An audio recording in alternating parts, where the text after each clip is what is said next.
10월의 마지막 주일, 오늘은 마태복음 12장 30절에서 32절 말씀 본문으로 사랑과 용서 사이에서 이런 제목으로 말씀 전하겠습니다. 저는 계속해서 알사탕 본문을 함께 나누고 있습니다. 우리가 읽다 보면 성경의 말씀이 초콜릿처럼 입안에서 그냥 쉽게 녹아지고 그 맛을 느낄 수 있는 쉬운 본문도 있습니다. 하지만 어떤 말씀은 참 이해하기 어려운 본문도 있어요. 알사탕처럼 딱딱한 본문입니다. 오늘도 그와 같은 본문을 하나 함께 나누려고 합니다. 목회하다 보니까 대부분의 사람들의 어떤 경향이 있는 걸 알게 되는데, 자기 죄를 고백하기보다는 감추려는 경향이 있다라는 것을 알 수 있습니다. 근데 간혹 예외가 있습니다. 자기 죄가 너무 커서 그로 인해서 내 마음이 너무나 힘들고 또 지쳤다, 이렇게 말하는 성도님들이 있습니다. 배우자나 자녀에게 또는 친구에게 또는 다른 이에게 내가 돌이킬 수 없는, 결코 용서받을 수 없는 엄청난 죄를 지었다, 이렇게 말씀을 하시는 거예요. 그러면서 질문을 합니다. 혹시 목사님, 하나님께 절대로 용서받을 수 없는 그런 죄가 있습니까? 그런 죄가 있다면 그거는 어떤 겁니까? 혹시 내 죄가 그런 것에 해당하지는 않습니까? 이 걱정이 담긴 거죠. 내가 혹시 절대 용서받지 못할 그런 죄를 지은 건 아닐까? 이 마음속에 집이 있는 겁니다. 만약 여러분의 마음속에 조금이라도 그런 생각이 있다면 오늘 설교는 꽤 불편한 내용입니다. 오늘 본문이 바로 그런 내용을 다루고 있기 때문이죠. 31절과 32절에 반복해서 이런 내용이 나와요. 용서받지 못할 죄가 있다고 말합니다. 31절에는 성령을 모독하는 거라고 이야기하고 32절에는 성령을 거역하는 것이다, 이렇게 기록을 합니다. 특히 32절에는 그런 죄는 이 세상과 오는 세상, 그러니까 영원히 용서받을 수 없다라고 말합니다. 살뜰리는 말씀이죠. 무시무시한 말씀입니다. 예수님께서는 어떤 의도로 용서받지 못할 죄에 대해 이야기하시는 걸까요? 우리는 이 말씀을 어떻게 소화할 수 있겠습니까? 용서받지 못할 죄라는 것이 구체적으로 무엇이냐라는 거예요. 이런 질문의 답을 쉽사리 얻을 수는 없습니다. 용서받지 못할 죄가 무엇인지 우리가 알아가기 위해서 조금은 우회로를 돌아가려고 합니다. 용서가 뭐냐라는 거예요. 32절에 예수님이 이렇게 말씀하십니다. 또 누구든지 말로 인자를 거역하면 사하심을 얻되 누구든지 말로 성령을 거역하면 이 세상과 오는 세상에서도 사하심을 얻지 못하리라. 두 가지 말씀을 하시죠. 누구든지 인자를 거역하면 용서를 받을 수 있다. 그러나 누구든지 성령을 거역하면 결단코 용서받을 수 없다. 이 두 가지를 이야기하세요. 앞에 있는 내용부터 가만히 보십시오. 누구든지 말로 인자를 거역하는 것은 용서받을 수 있다. 여러분, 이거 우리가 그냥 읽으면 무슨 뜻인지 잘 모르겠죠. 사실은 엄청난 말씀입니다. 왜냐? 여기에 인자라는 말이 들어있기 때문입니다. 인자라는 존재가 어떤 인물입니까? 구약 성경 다니엘서 7장에 보면 인자라는 것은 사람처럼 보이지만 하나님과 같은 분을 가리킵니다. 하늘로부터 땅에 내려오는 이 하나님께 속한 자입니다. 하늘에 구름을 타고 오실 분이고 하나님의 임재를 상징하는 분입니다. 어마어마한 분이죠. 신약 성경 곳곳에서 인자라는 표현이 나오는데 마태복음 24장 30절과 31절에 인자의 오심을 이렇게 적고 있습니다. 그때의 인자의 징조가 하늘에서 보이겠고 그때의 땅의 모든 족속들이 통곡하며 그들이 인자가 구름을 타고 능력과 큰 영광으로 오는 것을 보리라. 그가 큰 나팔 소리와 함께 천사들을 보내리니 그들이 그의 택하신 자들을 하늘 이 끝에서 저 끝까지 사방에서 모으리라. 여러분 어떻습니까? 그냥 대충 읽어봐도 인자라는 이 인물이 보통 인물이 아니라는 걸 알 수 있죠. 상당히 비범한 인물입니다. 감히 범접할 수 없는 그런 인물이에요. 그런 존재라는 이야기입니다. 하늘에 속한 자이자 하나님의 권능을 가지고 있는 분입니다. 여러분, 우리가 이런 존재에게 쉽사리 다가갈 수 있겠어요? 감히 말이나 붙일 수 있겠습니까? 거역할 수 있겠습니까? 모욕할 수 있겠습니까? 비방할 수 있겠습니까? 불가능한 일이죠. 구약 성경 에스더를 보십시오. 에스더는 당대 최고의 권력자였던 페르시아의 임금 아하수에로의 부인이었습니다. 이 왕비였다는 이야기예요. 그러니까 최고 권력자의 부인이니까 얼마나 높은 자리에 있습니까? 그런데 이 에스더에게 삼촌인 모르드게가 부탁을 합니다. 유대인들이 다 죽게 생겼으니 너의 남편이 저 왕에게 가서 우리를 구원을 받을 수 있는 길을 좀 간청해라. 그런데 에스더가 뭐라고 이야기합니까? 난 왕에게 나가면 죽습니다. 왕에게 함부로 나가면 죽습니다. 왜 그럴까요? 그 고대 사회에서 왕이 부르지 않았는데 자기 마음대로 나가면 그 즉시 깨꼬닥 죽는 거예요. 왕이 부를 때만 왕 앞에 설 수 있다라는 이야기입니다. 왕이 부르지 않았는데 왕 앞에 나간다? 왕이 지팡이를 내밀지 않으면 그대로 죽는 겁니다. 그래서 에스더가 모르드게와 그 유대인들에게 대답을 하죠. 내가 죽으면 죽으리라. 그리고 나가겠습니다. 이렇게 답변을 하잖아요. 여러분, 이게 일반적인 경우라는 이야기예요. 고대 사회의 경우나 지금도 마찬가지입니다. 최고 권력자에게 함부로 다가갈 수가 없어요. 함부로 말을 할 수도 없습니다. 함부로 눈을 마주치지도 못합니다. 함부로 등을 보이지도 못하는 것이 권력자들에 대한 일반적인 태도입니다. 세상의 모든 임금들은 그렇습니다. 지금도 마찬가지입니다. 그런데 여러분, 예수님께서 지금 뭐라고 말씀을 하세요? 인자에 대해서 뭐라고 말씀하십니까? 너는 인자에 대해서 반대하는 말 할 수 있다. 너는 인자에 대해서 거역할 수 있다. 너는 인자를 비방하고 모독할 수도 있다. 그러나 인자는 그 모든 것을 용서할 것이다. 그 인자가 누구냐? 나다. 나는 세상의 임금들과 다르다. 여러분, 이게 예수님의 말씀이에요. 너무나 충격적인 말씀이죠. 다른 세상의 어떤 권력자와는 비교되지 않는 그런 예수님의 모습을 우리가 읽을 수가 있습니다. 실제로 예수님의 삶을 우리가 성경 속에서 찾아보게 되면 정말로 예수님이 그런 분이라는 걸 알 수가 있습니다. 저 하늘과 땅의 모든 권세를 쥐고 계신 그 예수님께서 이 자그마한 어린아이들이 달려오는 것을 막지를 않으십니다. 모두 다 허용을 하십니다. 뿐만 아니라 혈루병 여인과 같은 많은 병자들이 찾아오는 거 말리지 않으십니다. 심지어는 먼저 다가가시죠. 나병 환자를 만져주십니다. 앞을 보지 못하는 사람을 만져주십니다. 듣지 못하는 사람의 귀를 만져주십니다. 오늘로 이야기하면 코로나에 확진된 사람에게 마스크 하나 쓰지 않고 달려가서 꽉 껴안으신다는 이야기예요. 예수님은 병자들 뿐만 아니라 고아와 과부들에게도 기꺼이 먼저 다가가시고 그들이 다가오는 것도 얼마든지 용납하는 분이었습니다. 다시 말하면 예수님께서는 자신에게 다가오는 사람들에게 이런 무엄하도다, 어찌 그렇게 감히 나에게 함부로 다가오느냐, 이렇게 하지 않으셨다는 이야기예요. 무슨 궁예처럼, 무슨 옛날의 임금들처럼 그렇게 다가오는 사람들을 내치지 않으셨다는 이야기예요. 오히려 반대로 말씀하십니다. 바리새인들, 서기관들, 제사장들이 자신에 대해서 모함을 하고 거역을 하고 반대되는 말을 하고 고발을 해도 그걸 다 허용을 하시는 거예요. 심지어 로마의 군인들이 채찍질하고 조롱을 합니다. 십자가를 끌게 합니다. 손과 발에 못을 박습니다. 옆구리에 창을 찌릅니다. 십자가에 그 몸을 내다 달아버립니다. 이것까지 다 허용을 하시는 겁니다.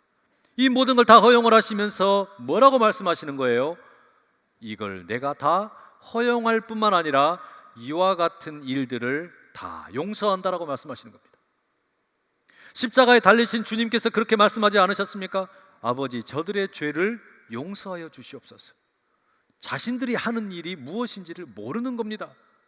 여러분, 이게 우리 주님의 말씀이에요. 누구든지 말로 인자를 거역하면 사하심을 얻으리라. 이 말씀의 의미가 이런 거라는 이야기입니다. 기가 막힌 말씀이죠. 다른 어떤 세상의 권력자와 비교되는 너무나 다른 예수님의 모습을 우리에게 일러주고 있습니다. 기가 막힌 은혜예요. 놀라운 용서의 말씀이자 무한한 용서가 이 속에 깃들어 있습니다. 그런데 그 다음에 이어지는 32절의 뒷부분을 보면 이것과는 또 너무나 다른 말씀이 소개되고 있지요. 문자 그대로 읽으면 여러분, 이건 완전 모순입니다. 사람들이 인자를 거역하면 용서를 받는다. 모든 죄가 용서받을 수 있다라고 말씀을 하셨습니다. 어떤 예외도 없다고 말씀하셨습니다. 그런데 바로 이어서 뭐라고 그러시냐? 성령을 모독하는 것은 절대로 용서받지 못한다 이렇게 말씀하세요. 이게 모순되잖아요. 차라리 처음부터 모든 죄를 용서받는 것이 아니라 거의 모든 죄가 다 용서받을 수 있다 이렇게 말씀하시면 되는 거 아닙니까? 예외가 있다라고 말씀하시면 되잖아요. 그런데 그렇게 하지 않으시는 거예요. 왜 스스로 모순되는 말씀을 하시는 걸까요? 모든 죄가 용서받을 수 있다고 말씀하셔 놓고서 왜 성령을 모독하는 것은 용서받을 수 없다라고 이야기하시는 걸까? 여러분 그 이유가 뭘까요? 제가 좋아하는 설교자 가운데 팀 켈러라는 목사님이 계세요. 미국의 뉴욕에서 리디머 처치 교회를 세우시고 또 섬기시다가 지금은 이제 은퇴하셨는데 요즘에 암 투병을 하고 계세요. 근데 이분의 설교 한 2000년대 설교였나 제가 이렇게 듣는데 이분이 그 설교 가운데 마틴 로이드 존스 목사님의 테이프 설교를 들은 이야기를 하시더라고요.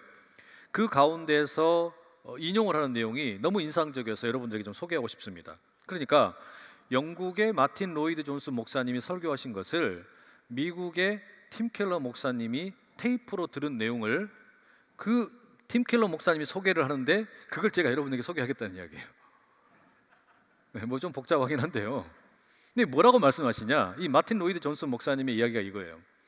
용서라는 것은 이 세상에서 가장 골치 아픈 일이다. 사실상 이 용서라는 것은 온 우주에서 가장 답답한 문제다 이렇게 이야기를 하세요. 창세기 1장에 보면 하나님께서 빛이 있으라 말씀을 하시니까 그 즉시로 빛이 만들어지죠. 그런데 창세기 3장에서 하나님이 말씀하십니다. 구원이 있을지어다 용서가 있을지어다 말씀을 하셨어요. 그런데 바로 만들어지질 않아요. 이 세상에 구원이 바로 임하질 않습니다. 바로 용서가 이루어지질 않습니다. 엄청난 수세기의 시간이 흐른 뒤에 우리 주님이 오셨을 때에 비로소 용서와 구원이 이 땅에 임하게 됩니다. 이게 무슨 이야기겠습니까, 여러분? 심지어 용서라고 하는 것은 하나님에게도 어려운 일이란 이야기예요. 예수님에게도 이 용서라는 것은 어려운 일이란 이야기예요. 그래서 예수님께서 제자들에게 기도를 가르치실 때도 뭐라고 말씀하십니까? 우리가 우리에게 죄 지은 자들을 용서하여 준 것 같이 우리의 죄를 용서해 주십시오. 왜 이렇게 기도하셨겠습니까? 이게 참 어려운 일이기 때문입니다. 너무너무 어려운 일이기 때문이란 이야기예요. 여러분, 용서는 그야말로 온 우주에서 가장 어렵고도 골치 아픈 일입니다. 여러분에게 한번 묻고 싶어요. 여러분은 정말로 예수님께서 십자가의 죽으심으로 여러분의 모든 죄와 허물이 깨끗이 용서받았다라는 그 감격이 있으십니까? 주일 예배 시간마다 우리는 이제는 하나님과 나만 알고 있는 은밀한 죄를 하나님께 고백하며 나아갑니다. 우리 예배 인도하시는 목사님의 요청을 따라 죄를 고백을 해요. 그리고 이어지는 용서의 말씀을 듣습니다. 온 마음을 다해 참회하는 자들에게 주시는 하나님의 용서의 말씀이 여기 있습니다. 그런즉 누구든지 그리스도 안에 있으면 새로운 피조물이라 이전 것은 지나갔으니 보라 새 것이 되었노라. 이 말씀에 의지하여 전심으로 참회하는 우리 모두의 죄가 깨끗이 사하여졌음을 담대히 선언합니다. 이 용서의 선언을 듣는다는 이야기예요. 그러면 이 용서의 선언을 들으실 때 여러분의 마음에 막 가슴이 요동을 칩니까? 그래, 내가 정말로 용서를 받았구나. 야, 나는 너무나 감격스러운 은혜를 입었다. 막 그런 어떤 감격이 막 몰려옵니까? 그렇지 않을 때가 많아요. 이게 형식적으로 지나갈 때가 많아요. 용서가 하는 것도 어려운 일이고 받는 것도 어려운 일이에요. 용서는 절대 쉬운 게 아닙니다. 자크 데리다라는 철학자가 이야기합니다. 용서는 용서할 수 없는 것을 용서하는 것이다. 비슷한 맥락에서 예일대학교에서 신학을 가르치는 미로슬라브 볼프라는 사람이 이렇게 이야기합니다. 용서란 언제나 놀랍게 찾아온다. 선물처럼 찾아온다. 갑자기 찾아온다. 기가 막힌 방법으로 우리에게 찾아온다라고 이야기합니다. 여러분, 용서는 정말로 그래요. 용서는 이처럼 우리에게 가장 골치 아픈 문제거리이지만 동시에 자판기에 커피를 뽑아 먹듯이 기계처럼 위험한 게 아니라 생각하지도 못했던 때에 느닷없이 찾아옵니다. 자동차를 운전하고 가다가 흘러나오는 CCM 찬송을 듣다가 갑자기 이 용서가 막 북받쳐 오릅니다. 하나님이 나를 용서하셨구나라는 생각에 그냥 흠뻑 젖습니다. 아무런 기대감 없이 참석했던 예배 가운데 갑자기 그 용서의 은총이 임하는 거예요. 자녀들의 예배를 따라갔다가 그냥 멀찌감치 뒤에서 예배를 드리다가 잠옷실에서 예배 드리다가 용서의 은총이 임하는 거예요. 생각하지도 못했는데 용서의 은총이 임할 때가 있습니다. 예수님의 십자가의 희생이 정말로 나를 위한 희생이구나, 내 죄와 내 허물이 모두 다 이제는 눈 녹듯이 사라졌구나, 나는 이제 완전히 다른 삶을 살게 되었구나, 이 용서의 신비를 느닷없이 경험할 때가 있다는 이야기입니다. 여러분, 이게 어떻게 가능한 걸까요? 어떻게 우리가 이와 같은 용서의 신비, 선물로 주어지는 용서를 누리게 되느냐라는 이야기입니다. 31절 말씀입니다. 그러므로 내가 너희에게 이르노니 사람에 대한 모든 죄와 모독은 사하심을 얻되 성령을 모독하는 것은 사하심을 얻지 못하겠다. 여러분, 이 구절도 가만히 보면 모순입니다. 32절의 내용과 똑같이 모순되는 내용을 함께 담고 있어요. 사람들이 무슨 죄를 짓든지 용서받을 수 있다, 우리 주님 말씀하셨죠? 그런데 그 다음에 뭐라 그러시냐면 성령을 모독하는 죄는 용서받지 못한다. 똑같은 모순되는 표현입니다. 앞서 말씀드린 것처럼 모든 죄라는 표현을 쓰지 않으시고 거의 모든 죄, 이렇게 하시면 논리적인 모순을 피할 수 있을 텐데, 아니 예수님은 왜 모든 죄가 용서받을 수 있다고 말씀을 하시고서 성령을 모독하는 것은 용서받지 못한다고 말씀하시는 걸까요? 왜 이렇게 하셨을까요? 이건 의도적인 겁니다. 예수님의 말씀을 둘로 나눕니다. 사람에 대한 모든 죄와 모독은 용서받을 수 있다, 첫 번째 말씀이고요. 두 번째 말씀은 성령을 모독하는 것은 용서받을 수 없다. 자, 이걸 어떻게 우리가 해석할 거냐? 어떤 학자가 이렇게 제안을 합니다. 첫 번째 말씀은 우리의 외면을 향한 말씀, 우리의 겉으로 드러나는 죄에 대한 말씀이고, 두 번째 말씀은 우리 내면의 마음을 향한 말씀이다, 이렇게 이야기를 해요. 이 상당히 타당한 것 같아요. 이런 내용입니다. 먼저 여러분, 사람이 짓는 모든 죄, 그것은 무엇이든지 용서받는다라는 거, 이건 무슨 이야기냐면 겉으로 보기에 드러나는 죄들이 있죠. 뭐 그게 살인죄이든지 무슨 뭐 강도가 되었든지 폭행이 되었든지 작은 무슨 뭐 경범죄가 되었든지, 이 모든 죄들은 그게 무엇이 되었든 용서받을 수 있다, 이렇게 말씀하는 겁니다. 그러니까 눈에 보이는 겉으로 드러나는 죄 다 용서받을 수 있다. 예수님께서는 그렇게 외부로 드러나는 죄에 대해서는 용서를 선포하고 계십니다. 여러분, 이건 성경에 일관되게 흐르는 진리입니다. 모세는 사람을 죽였죠. 그리고 광야로 도망갑니다. 하지만 하나님께서 그를 용서하셨어요. 다윗은 밧세바를 취하고 그의 남편인 우리아를 죽입니다. 그러나 하나님께서 용서하셨어요. 베드로는 예수님을 3번이나 부인했습니다. 그러나 예수님께서는 그를 용서하셨어요. 바울은 사울로 살아갈 때에 그리스도인들을 핍박하고 교회를 엄청나게 괴롭혔습니다. 그러나 하나님께서 그를 용서하셨습니다. 성경은 우리가 범하는 모든 눈에 보이는 죄악된 행동들 용서받을 수 있다고 말씀하십니다. 여러분 기억하세요? 우리가 외부로 드러나게 짓는 모든 죄들, 그게 경범죄이든 중범죄이든 주님의 말씀은 뭐냐? 용서받을 수 있다라는 겁니다. 그럼 이어지는 두 번째 말씀은 뭐냐? 내면을 향한 말씀이에요. 성령을 모독하는 것은 용서받지 못한다.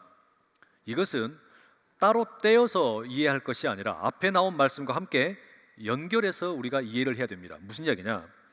여러분, 우리는 생각할 때 뭐라고 생각하냐면 경범죄는 쉽게 용서받고 중범죄는 용서받지 못한다, 이런 생각을 우리는 가지고 있죠. 그죠?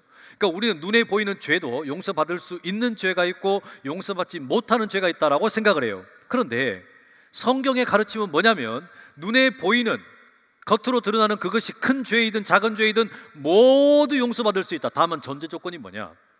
우리의 내면 가운데 성령께서 때때로 책망을 하십니다. 사랑하는 아들아, 사랑하는 딸아, 너 지금 뭔가 잘못하고 있다. 너 지금 뭔가 큰 문제가 있구나. 이 깨달음을 주실 때 회개하고 돌이키면 어떤 죄든지 용서받는다는 이야기예요. 성령께서 우리를 책망하실 때 진정으로 그것을 뉘우치고 돌이키게 되면 바로 그 회개를 통해서 우리가 짓는 죄가 아무리 큰 것이든 작은 것이든 용서받을 수 있다는 이야기예요. 그럼 여러분, 이걸 돌려서 이야기하면 뭐가 될까요? 성령께서 우리 마음에 책망을 하신단 말이에요. 지금 너 뭔가 잘못되었구나, 너 문제가 있구나, 분명히 책망을 하시는데 그 성령의 음성을 무시하게 되면, 그 성령의 음성을 몰아내면, 그 성령의 음성을 그저 거부해버리면 내가 생각할 때 이거 별것도 아닌데? 이거 아주 작은 죄인데? 그 작은 죄 하나도 용서 못 받는다는 이야기입니다. 사람들이 볼 때는 작은 죄는 그냥 용서받고 큰 죄는 용서받지 못한다라고 우리는 생각하는데 성경은 그렇게 이야기하지 않는다는 이야기예요. 겉으로 드러나는 죄의 크기, 그게 경범죄이냐 중범죄이냐 이게 중요한 것이 아니라 성령께서 우리 안에 책망하실 때 그것을 깨닫고 진심으로 회개하고 뉘우치면 그것이 큰 죄이든 작은 죄이든 용서받지만, 그 성령을 모독하고 성령을 거역하면 아무리 작은 죄일지라도 용서받지 못한다. 그게 성경이 이야기하는 용서받지 못할 죄라는 겁니다. 여러분, 이게 정리가 좀 되시나요? 이 말씀의 배경을 가만히 보십시오. 예수님께서 귀신 들린 사람을 고쳐 주십니다. 얼마나 좋은 일이에요. 그런데 예수님께서 이 귀신을 내쫓은 일로 인해서 바리새인들이 예수님을 비난합니다. 저 사람이 저렇게 귀신을 내쫓은 것은 귀신의 대빵인 바알세불을 힘입어서 한 것이다. 귀신 들린 자를 귀신으로 내쫓았다. 이렇게 막 욕을 하는 겁니다. 그런데 여러분, 이게 맞는 이야기입니까? 아니에요. 예수님께서 귀신을 내쫓은 것은 한 영혼이 귀신의 지배 가운데 있다가 이제 하나님의 통치의 자리로 옮겨졌다는 이야기입니다. 이게 귀신을 내쫓았다는 이야기예요. 우리가 돈의 지배를 받다가 돈 귀신이 내쫓아지면 이제 하나님의 통치를 받는 거예요. 우리가 정욕의 지배를 받다가 그 정욕을 내쫓게 되면 하나님의 지배를 받게 된다는 이야기예요. 지금 그와 같은 일을 우리 주님이 행하셨는데 바리새인들은 그런 예수님을 비난합니다. 그러자 예수님이 쭉 말씀을 하시죠. 그 맥락에서 오늘 말씀도 나오는 겁니다. 그러면 우리가 이걸 어떻게 이해할 수 있겠습니까? 바리새인들아, 너희들이 인자인 나를 거역할 수 있다. 나에 대해서 반대할 수도 있고 나에 대해서 뭔가 너희들이 나쁜 짓을 꾸밀 수도 있다. 그것은 얼마든지 용서받을 수 있는 죄다. 그러나 조건이 하나 있다. 그게 뭐냐? 언젠가 너희들의 마음 가운데 성령께서 책망하실 때가 있을 것이다. 그 책망을 받을 때에 그것을 받아들이면 지금 너희들이 하고 있는 말이 용서를 받지만, 그 성령이 책망하시는 것을 너희들이 받아들이지 않으면 결단코 그 죄는 용서받지 못할 것이다. 영원히 용서받지 못할 것이다. 우리 주님이 말씀하시는 겁니다. 여러분, 이게 회개의 권능이에요. 이게 여러분 회개의 중요성입니다. 우리 성도에게 있어서 가장 중요한 게 뭡니까? 이 회개예요. 그렇기 때문에 우리는 예배를 드릴 때마다 주님 앞에 은밀한 죄를 고백하고 용서의 선언을 듣는 겁니다. 뿐만 아니라 성도가 평생 단 한 번 경험하게 되는 성례전 세례가 있죠. 이 세례를 거행할 때 우리는 수세자에게 꼭 묻는 문답이 있습니다. 당신은 이제 예수 그리스도를 믿기로 작정을 했고 예수님을 따라 살기로 작정을 했습니다. 그렇다면 지난날의 모든 죄악을 뒤로하고 그 모든 것들을 따르지 않고 주님만을 섬기기로 다짐하십니까? 묻는 거예요. 여러분, 이 다짐이 뭡니까? 회개의 요청입니다. 회개라는 게 뭡니까? 방향을 돌리는 거예요. 히브리 말로는 슈브라고 그럽니다. 유턴입니다. 내가 가던 길을 돌이켜서 주님께로 가겠다는 결단이에요. 이 회개로 우리에게 경범죄이든 중범죄이든 모든 죄가 사라지게 되는 줄로 믿습니다. 그러나 성령께서 우리에게 이것을 깨닫게 하시고 돌이키게 기회를 주시는데도 이 유턴을 하지 않겠다면, 그 깨달음을 무시해버린다면 이 죄는 그게 아무리 작은 것일지라도 용서받지 못한다는 이야기예요. 여러분, 영혼의 회개만큼 아름다운 일이 없습니다. 우리의 마음 가운데 성령께서 책망하실 때마다 주님, 내 영혼을 정결케 하여 주시옵소서, 주님, 나를 주께로 더욱 가까이 이끌어 주시옵소서, 이러한 결단이 날마다 가득하시기를 간절히 축복합니다. 다윗은 시편 25편 11절에 이렇게 고백합니다. 여호와여, 나의 죄악이 크오니 주의 이름으로 말미암아 사하소서. 다윗은 나의 죄악이 클지라도, 또는 나의 죄악이 어마어마하게 거대할지라도 이렇게 말하지 않습니다. 나의 죄악이 크오니 나를 용서하여 주십시오, 이렇게 말합니다. 이게 무슨 차이일까요? 만약에 다윗이 나의 죄악이 어마어마하게 클지라도 용서해 달라, 그럼 여러분 이게 뭐가 되는 겁니까? 작은 것은 괜찮고 크면 문제가 된다, 이런 이야기 되는 거 아니겠어요? 그런데 다윗은 그렇게 고백하는 게 아닙니다. 성령께서 자신에게 책망을 하시니까, 성령께서 내게 돌이켜야 될 것이 무엇인지를 깨닫게 하시니까 거기에 민감하게 반응을 합니다. 그래 놓고 보니까 어때요? 세상이 가르치기에는 작은 죄가 있고 큰 죄가 있고, 또 내가 생각할 때도 작은 죄가 있고 큰 죄가 있지만 성령께서 깨달음을 주시니까 뭐가 되는 겁니까? 이 모든 죄가 다 하나님 보시기에 너무나 큰 죄예요. 제가 치유학교에 가면 늘 하는 이야기가 하나 있습니다. 이게 뭐냐면, 여러분 우리가 저 개울물에 가가지고 돌멩이를 한번 던져보세요. 자그마한 돌멩이를 던져도 물속에 가라앉고, 바위만한 돌멩이를, 바위를 들어가지고 던져도 물속에 가라앉습니다. 그게 작든지 크든지 그 돌멩이가 물에 가라앉는 것은 똑같아요. 죄라는 게 그렇다는 이야기예요. 바로 그렇기 때문에 로마서에서 사도 바울이 외치지 않습니까? 모든 사람이 죄를 범하였음에 하나님의 영광에 이르지 못하더라. 그 죄가 우리가 생각할 때는 작을 수도 있고 클 수도 있지만 하나님의 영광에 이르지 못하는 그 본질에 있어서는 똑같다는 이야기입니다. 여러분, 다윗은 그런 의미에서 고백을 합니다. 나의 죄악이 너무 크오니 나를 용서해 주시옵소서. 간절히 구하기는 성령께서 우리 각자의 내면에 책망하실 때 거기에 민감하게 반응하고, 주여 나를 정결케 하시고 나를 깨끗게 하시고 주님께로 가까이 이끌어 주시옵소서, 이 은총을 마음껏 덧입으실 수 있기를 간절히 축복합니다. 요즘 들녘에 나가보면 이 가을 추수가 한창이죠. 그 노랗게 샛노랗게 익은 그 벼들이 얼마나 예쁜지 몰라요. 농부들이 그렇게 이제 벼를 추수하기도 하고요, 감을 따기도 하고요. 이제 이 추수의 계절, 얼마나 많은 것들을 이렇게 얻습니까? 그 추수의 기쁨을 얻기 위해서 더운 날에 땀도 참고 추운 날에 그 추위도 견뎌가면서 노력했던 것이겠죠. 추수를 마치고 나면 이제 농부들은 당장에 먹을 것과 시장에 내다 팔 것을 구분하게 됩니다. 그리고 또 하나 하는 일이 있는데, 다음 농사를 위해서 종자를 구분해 놓습니다. 씨앗을 구분해 놓는다는 이야기예요. 이게 아주 중요하죠. 이걸 가리키는 한자어가 있는데 석과불식입니다. 클 석자를 써서 커다란 과실은 먹지 않는다라는 뜻이에요. 춘궁기에 아무리 배가 고파도 보릿고개를 넘길지라도 절대로 씨감자를 먹지 않는 거예요. 옆에서 자녀들이 아무리 울어대도 이 부모가 이것만큼은 내줄 수가 없다. 여러분, 그게 이 석과불식입니다. 그게 씨감자예요. 하나님께서 이 세상을 향해 용서가 있을지어다 선포를 하셨습니다. 근데 이 용서가 이루어지질 않습니다.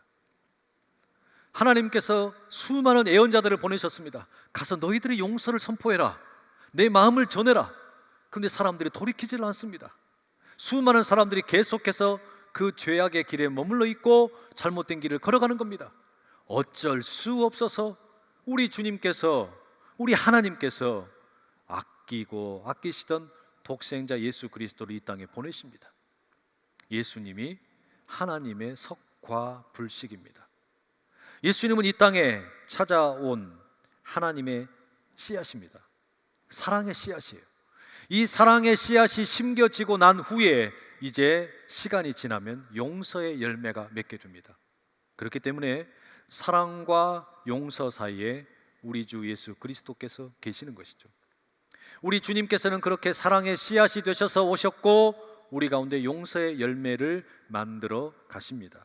따라서 우리가 예수님을 믿는다라는 것은 그 사랑의 씨앗을 받아들이는 것이고, 우리 안에 내주하시는 성령께서 우리를 인도하심으로 이제 이 용서의 열매를 만들어 가는 일입니다. 그렇기 때문에 우리가 이 성령에게 민감하게 반응하는 것이 중요합니다. 예수님께서 부활하신 후에 요한복음 21장에 보면 베드로를 찾아가시죠. 아침 식사를 함께 하신 후에 베드로에게 묻습니다. 요한의 아들 시몬아, 네가 나를 사랑하느냐? 네가 나를 사랑하느냐?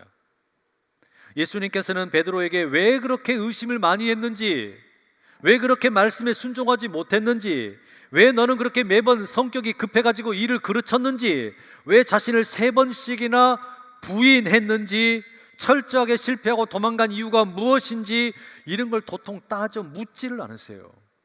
왜 실패했냐고, 너 왜 그렇게 믿음 없는 모습을 보였냐고 묻지를 않으세요. 딱 한 가지만 물으십니다. 베드로야, 네가 나를 사랑하느냐? 만약 여러분 오늘 우리가 이 예배를 드리는 가운데 주님께서 찾아오신다면, 그리고 우리 각자에게 한 가지의 질문만 하신다면 아마 동일한 질문 하실 겁니다. 사랑하는 아들아, 사랑하는 딸아, 네가 나를 사랑하느냐? 너는 왜 지난 한 주간 동안 그렇게 죄를 많이 지었니? 넌 왜 그렇게 많이 실패했니? 너는 왜 그렇게 네 멋대로 살았니? 너는 왜 그렇게 나를 업신여기며 살았니? 이런 거 묻지 않으시는 거예요. 딱 한 가지만 물으세요. 네가 나를 사랑하느냐? 사랑이라는 그 한 단어 속에 모든 질문이 다 함축되어 있습니다. 결국 남는 건 이 사랑밖에 없는 겁니다. 네가 나를 사랑하느냐? 그 예수님의 베드로를 향한 그 질문 속에는 수만 가지 감정이 묻어 있습니다. 베드로야, 너는 여전히 나를 사랑하느냐? 베드로야, 너는 여전히 나라고 하는 사랑의 씨앗을 품고 있느냐? 베드로야, 너는 이 사랑의 씨앗이 자라서 용서의 열매를 맺기를 원하느냐? 비록 네가 3번 나를 부인했을지라도 나는 너를 용서하고 싶다. 너의 대답은 뭐냐? 베드로가 대답합니다. 주님, 내가 주님을 사랑하시는 줄 주님께서 아시지 않습니까? 3번씩이나 그렇게 주거니 받거니 사랑의 물음과 사랑의 확인이 주어진 다음에 우리 주께서 말씀하시죠. 내 어린 양을 먹여라, 내 양을 쳐라, 내 양을 먹여라. 여러분, 이게 뭡니까? 주님께서 베드로에게 사명을 새롭게 하시는 거예요. 사랑의 씨앗을 확인하시고 용서의 열매를 베드로에게 주시고, 그리고 사명을 새롭게 부여해 주시는 겁니다. 오늘 우리에게도 주님이 동일하게 물으십니다. 아들아, 딸아, 네가 나를 사랑하느냐? 너는 여전히 나를 사랑하느냐? 너의 속에는 여전히 그 사랑의 씨앗이 있느냐? 나는 네가 무슨 일을 했든, 네가 어떤 삶을 살았든 나는 너를 용서하기로 작정했다. 너의 대답은 뭐냐? 바로 그때 우리가 주님, 내가 주님을 사랑하는 줄 주님이 아시나이다 응답을 드리고, 이제 너도 내 양을 먹이라. 우리 주님으로부터 새로운 사명을 부여받아 힘있게 살아가는 우리 모두가 다 될 수 있기를 간절히 축복합니다. 기도하겠습니다. 사랑하는 하나님, 사랑의 씨앗으로 이 땅에 오신 예수 그리스도 주님을 우리가 사랑합니다. 때때로 우리는 이 한 주간을 살아가면서 주님을 부인하기도 하고 말씀을 업신여기기도 하고 주님을 기뻐하는 것보다 세상을 기뻐하고 세상에서 행복을 찾을 때도 많이 있습니다. 하오나 다시금 우리에게 찾아오셔서 네가 나를 사랑하느냐 물으시는 주님께 우리가 드릴 수 있는 유일한 응답이 있다면, 주님, 내가 주님을 사랑합니다, 이 한 가지밖에 없음을 고백합니다. 성령께서 우리의 마음에 깨달음을 주실 때 이제 우리가 돌이키고 회개하여 사랑의 씨앗이 용서의 열매가 되고, 나아가 주님이 우리에게 맡기신 거룩한 사명을 감당할 수 있는 하늘의 사람들 다 되게 하여 주시옵소서. 거룩하신 예수 그리스도의 이름으로 기도드립니다. 아멘.